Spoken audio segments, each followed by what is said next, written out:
Hey everybody, welcome back to the office. Just want to share a couple of thoughts here. This is a celebration of passing 2,000 subscribers on this YouTube channel, which is pretty amazing. I remember when I got over 100 subscribers, how excited I was. I was like, wow, somebody's actually watching this thing. It's amazing. Maybe I should keep doing it. And certainly we've had some good videos that have gotten some traction around in the last couple of years, and I'm very grateful for that. I asked if people wanted any questions for me to talk about, and I only got a few responses. A couple of people asked reflections on the United Methodist General Conference, which just wrapped up last week. And then another person asked me if I could have a conversation with Jordan Peterson about any topic, what would I want to talk about? And I got a couple other little things that I might work around too, depending on how long this takes. United Methodist General Conference just wrapped up, I guess, last week. And I've been a little bit reluctant to do a lot of videos about the General Conference. You know, I could have done a video like, it's about to happen, here's what I think is going to happen, or videos while it was happening, or videos exploring some of the allegations that were made about delegates from Africa not getting their invitations in time to participate, or different things. I've had kind of a hesitation around all of that, and I keep coming back to the image of Lot's wife. You know, she doesn't need to look back, or she'll turn into a pillar of salt. And that, I think there's something sometimes spiritually unhealthy about looking back when you've started a new journey, and getting overly focused on where you were before. And you don't want to turn into a pillar of saltiness on the internet where you're just whining and complaining all the time. I would say in terms of what happened, rather than sharing a lot of my own thoughts or ideas or whatever, Chris Ritter keeps a blog at peopleneedjesus.net, all one word, peopleneedjesus.net, and he's got a PDF called What Happened at the United Methodist General Conference. Ritter has been, I think, a pretty good compiler of information from different sources, left, right, and center, over the last couple of years. He's been a good website to go to just to find different things. And so, though of course he has his own views, I think he does a good job. So I'm just going to quickly read the highlights of this document, and then I'll share the actual link if you want to read the whole document. What happened at the General Conference? Marriage is redefined in United Methodism. Marriage is, they chose interesting language within the church. It's a lifelong covenant that brings together two people of faith, an adult man and woman of consenting age, or two persons of consenting age, into a union with one another. So all the places where the Book of Discipline referred to marriage, it's redefined in this broader way. In keeping with that, so a lot of stuff will flow from that kind of logically, as you'll see. Restrictions on LGBTQ plus clergy are removed. The language about homosexuality, homosexual practice, always want to be careful that we're talking about practice here, is incompatible with Christian teaching. That language is removed. And the requirements forbidding same-sex marriage ceremonies or weddings in Methodist church sanctuaries is removed. This was an interesting one. Non-binary gender categories are embraced. Official statistics in the UMC allowed for non-binary categories for gender. At the General Conference, some people have been passing around these kind of montage, I guess, of different people stepping up to the microphone and stating not only their name and what conference they come from, whether they're clergy or laity, that's the tradition, but also stating their race. People were stating their gender or their sexual orientation. People were stating their preferred pronouns as they got up to the microphone, and this has been shared around a lot. Some people lampooning it a little bit. but that's become more part of the official documentation and culture of the conference, it looks like. Specific language related to adultery is removed from chargeable offenses for clergy. The way they changed the language about the sexual morality of clergy was a little bit ambiguous, and many people are suggesting that it actually now is no longer clearly a chargeable offense if a pastor commits adultery. They still have the possibility of sexual immorality being a chargeable offense, but it, unlike before where that was explicitly defined, you need to have celibacy and singleness and monogamous faithfulness in heterosexual marriage. That part is struck out, so it's like, well, what exactly sexual immorality means is a little bit undefined, or sexual misconduct. The abortion stance was changed. The United Methodist Church had what I have called a kind of nuanced, maybe somewhat belabored, moderately pro-life abortion position that did affirm the sacred worth as a human being of the mother and the unborn child, but did also say, hey, you know, there's situations where maybe abortion ought to be an option and therefore it should be legal, at least in some cases. You can go read the old statement if you want. The conference adopted a resolution supporting abortion rights, and they removed the language saying we are equally bound to respect the sacredness of the life and well-being of the mother and the unborn child. That sentence is really what I would say made the old statement pro-life, and that sentence is removed. Church funds can be used to promote the practice of homosexuality and homosexual groups that advocate for LGBTQ plus causes and whatnot. There was a ban on using church money for that. That ban is lifted, and the General Commission on Archives and History announced the formation of a new Center for LGBTQ plus United Methodist Heritage. And of course, they'll use church money for that. I know the last annual conference I went to in Louisiana, they created like an LGBTQ plus inclusion task force or something like that. And I don't know if that would have run afoul of this old rule, but the old rule is removed in any case.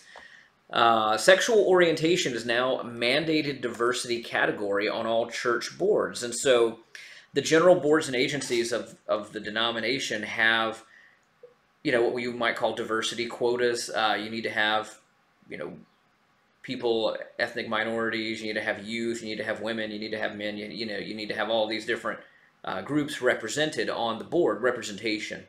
And they've added sexual orientation as a mandated diversity category for the United Methodist General Boards and Agencies.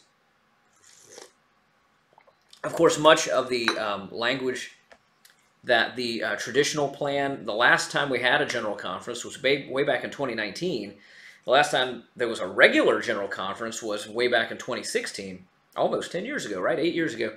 In 2019, the special session added a lot of language to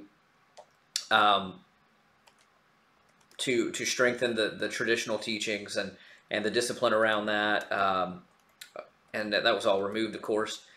Annual conferences, I thought this was interesting. Annual conferences required to prepare local churches to accept gay clergy.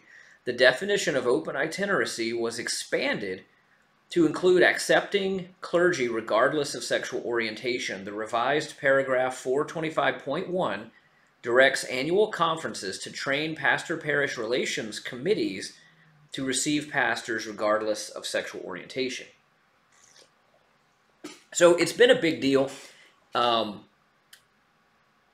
in many places. That you'll have local churches who will say, we don't want a woman pastor, even though the denomination ordains women, or we don't, you know, if we're one ethnic group, we don't want a pastor who doesn't look like us, basically. And so cross-cultural appointments, sometimes they call that. And you know, sometimes the bishops have kind of wagged their finger like, look, everybody needs to this is what our church does, and our congregations need to accept that. So it sounds like they're kind of adding, regardless of sexual orientation, into that same kind of framework there. The United Methodist Church divests from Israel. There were some protests and prayers and some conversation around the war that's going on in Gaza, and it says, in the first such action by a major Christian denomination, the General Conference voted to divest from Israel bonds, and then the petition calls on the UMC to lobby the U.S. government to end military aid to Israel.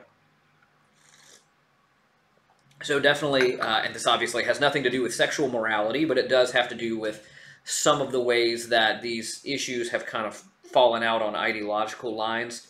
And you see that here with the attitude toward the war in Israel, which I will not comment on, just to note that that's what the UMC did. General Board of Ministries tasked with furthering intersectional ideology. The conference added a new paragraph, 1302.16, requiring that the UMC Mission Board provide training, resources, and consultations with all levels of the global church to actively resist intersecting structures of white supremacy, heterosexism, sexism, patriarchy, transphobia, xenophobia, ableism, colonialism, and classism. So basically, the Mission Board is required to help the church resist these various isms and phobias, and so you definitely see the intersectional critical theory, intersectional ideology is definitely now kind of the order of the day, as it were, at the general church level. In any case, at the general boards and agencies. So this was a huge one, and I don't know why he didn't have this first on his list, but in any case, constitutional amendments allowing regionalization were approved. I was a little skeptical whether they would have the votes to do this. I figured, just looking at kind of where things were in terms of the delegates, I figured all the social stuff, all the sexual morality stuff, I figured all of that would move in a leftist direction just because of the votes. I wasn't sure about regionalization, and I'm still not 100% sure because it's not a done deal yet. So the General Conference did approve, and a few years ago, some of us, and this was one of the factors kind of I thought people needed to be aware of in their discernment about whether to disaffiliate. There was talk back then about what they called the Christmas Covenant, but it was basically the idea that we want to basically segregate the United Methodist Church into regions around the globe, so that instead of having one general conference for everybody, and that's kind of it, you would also have regional bodies that could make their own books of discipline, reflecting their own cultures and their own needs. And this idea has been floated, and it's kind of a way, I think, I mean, there are pros and cons, there are trade-offs to regionalization versus centralization.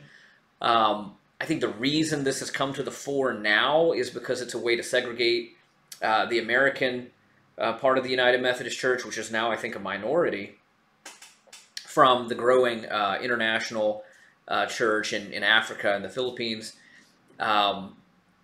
so that they can kind of each do their own thing without necessarily having to get the approval of the other. And so it seemed to me that that was basically coming forward because of these social issues and sexual morality and all that stuff. But I wasn't sure that it would have the votes to pass. It requires constitutional amendments, so just because it's passed General Conference, it still has to be voted on by all the annual conferences and get a 2/3 majority of the aggregate of all the votes cast. And so we'll see if that happens. Some of the annual conferences are a lot smaller in terms of the total number of delegates than they used to be because of disaffiliations. And so the representation at the annual conference level, when they're voting on regionalization, is going to be much more reflective of the reality on the ground than the representation at this General Conference. Because, and this has been much discussed, the General Conference was not the 2024 General Conference. I suppose that one's just going to be skipped, but it was the 2020 General Conference delayed. And that means the delegates who were present were based on census numbers from even before that, like the late teens. And I've heard different numbers of exactly when the count came, whether it was 2016 or 2018 or whatever, but before the disaffiliations. So the American delegation at this General Conference reflects an American church without all the disaffiliations that just took place. So it was definitely overrepresented at this General Conference. And that was one of the things that some people complained about, in the way this was all kind of, some would say the deck was being stacked. And of course, because most of the people who left were traditionalists, many of the delegates who even had been elected were actually no longer going to be delegates. And so they were replaced by delegates who are now going to be more progressive or revisionist. So, so that was a thing at this General Conference. The annual conference aggregate number of voters is going to be based on like the actual number of clergy and congregations in each conference. And so we'll see how that goes. But I think there's, just based on how broadly there was support for this, even overseas, it looks like this does have a good chance of passing the regionalization. So that'll be interesting. One of the other things that the General Conference did was it, or maybe you would say it didn't do, there was some talk about maybe there'll be a way for churches to disaffiliate going forward. Maybe 2553 will be extended, the deadline will be extended, or maybe there'll be a new provision put in place. That was not the case. So the only way for a congregation in the U.S. to disaffiliate is basically to kind of work out an agreement between the congregation and the conference trustees to close the church and then sell the property to the new body that the people would create, or something along those lines. There is a provision, and this is another thing that was subject of some discussion and debate on the internet. It was never the case that churches outside of the United States were given the opportunity to disaffiliate under 2553 the way American churches were, and some people thought that was somewhat unfair or imbalanced. But in any case, there is a provision that allows entire conferences outside the U.S. to leave the UMC, and that provision is still there. And we did have a couple of small Eastern European conferences withdraw from the United Methodist Church, and that was ratified at this General Conference. So that was another thing that came through. So yeah, on the here's my 2 seconds of comment. I will simply say, if you go back and watch some of the videos that I made, including the one that kind of got me into trouble, that got a lot of views a couple of years ago, called the UMC Split as I See It, my bishop told me to my face that I was spreading misinformation in that video, but I think I certainly feel like a lot of the stuff that I said I thought would be coming, certainly changes to the teaching around marriage and sexuality, changes to the open itineracy of self-avowed practicing homosexual pastors, changes to the abortion statement, the further embrace of sort of intersectional political ideology.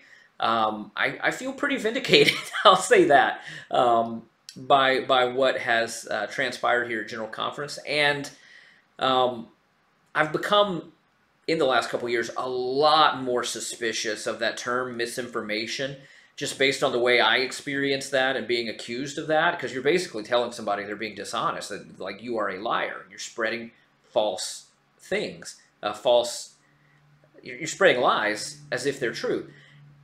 And so people accuse each other of spreading misinformation, but both in our secular discourse, you think about like the lab leak theory and some of that, and in church discourse, a lot of the stuff that was dismissed as bogus, as misinformation, as nothing but lies, has either been reevaluated as, well, maybe there is more credibility there, or has just plain turned out to be true.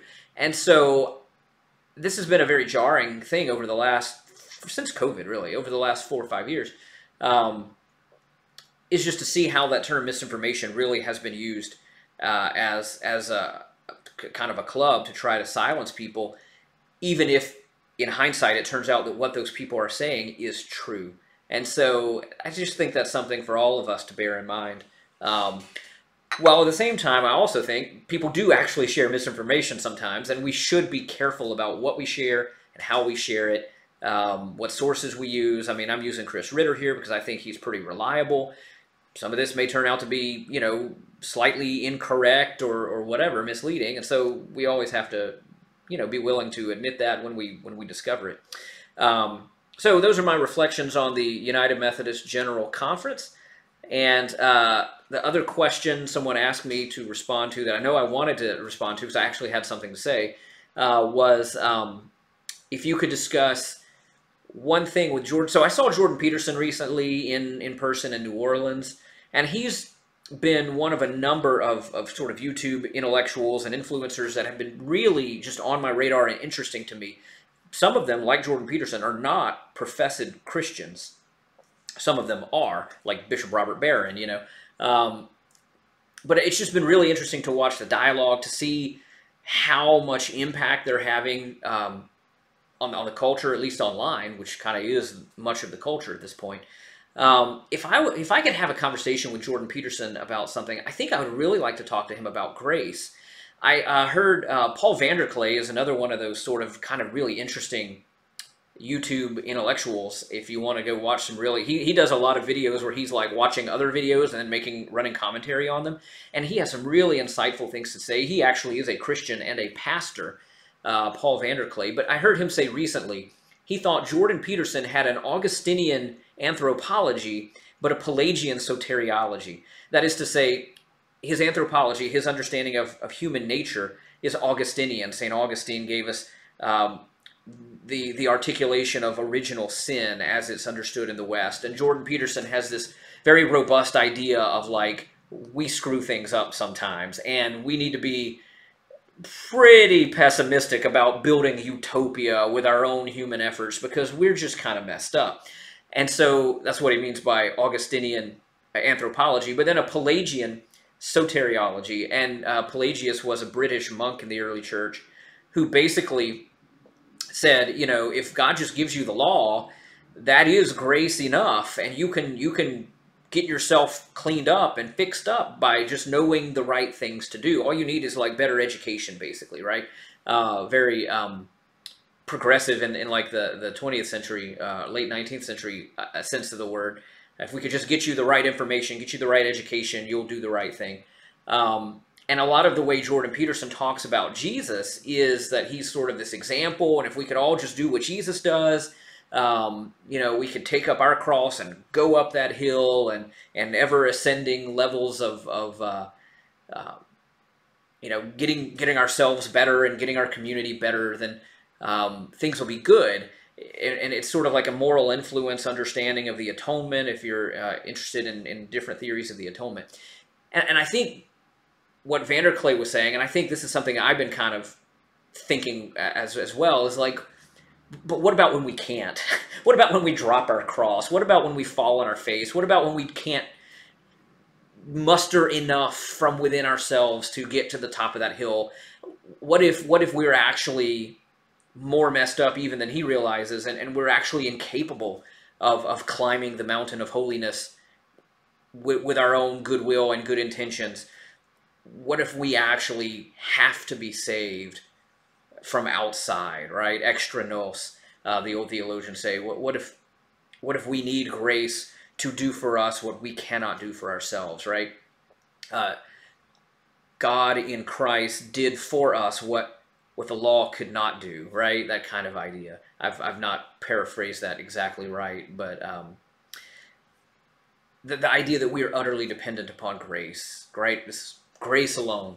By grace you've been saved through faith, and not of your own works, right? This idea of just being dependent on grace, resting on the mercy of God, and then actually, in Wesleyan theology, being transformed by that so that we actually now are doing better in the way that we live. So we're not stuck at baseline where God's grace found us. We're actually being changed, but we're being changed not simply by our own moral efforts or anything from within, but we're being changed by this experience of knowing the loving embrace of our Savior, who loves us even when we screw up, who loves us even when we're enemies, and calls us to himself. And that actually is what changes us. So, so yeah, that conversation about grace, I think, would be a cool one to have with Peterson.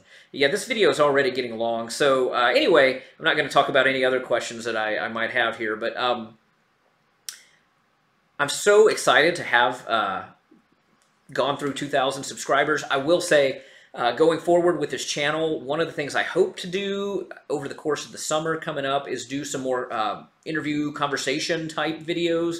And I've got a couple of people, including some other YouTubers, who have said they're interested in doing that. So we just got to kind of, I mean, I'm busy, they're busy, we'll see. I hope to do some reflections when I go to the Provincial Assembly of the Anglican Church in North America. I'm not going to General Conference. I'm going to Provincial Assembly in Latrobe, Pennsylvania, and I've seen the pictures of where we're going to be at St. Vincent's College. It just looks amazing. I'm super jazzed up about that. So I hope to do some reflections, just experiencing that assembly and hearing what kind of conversations they're having, and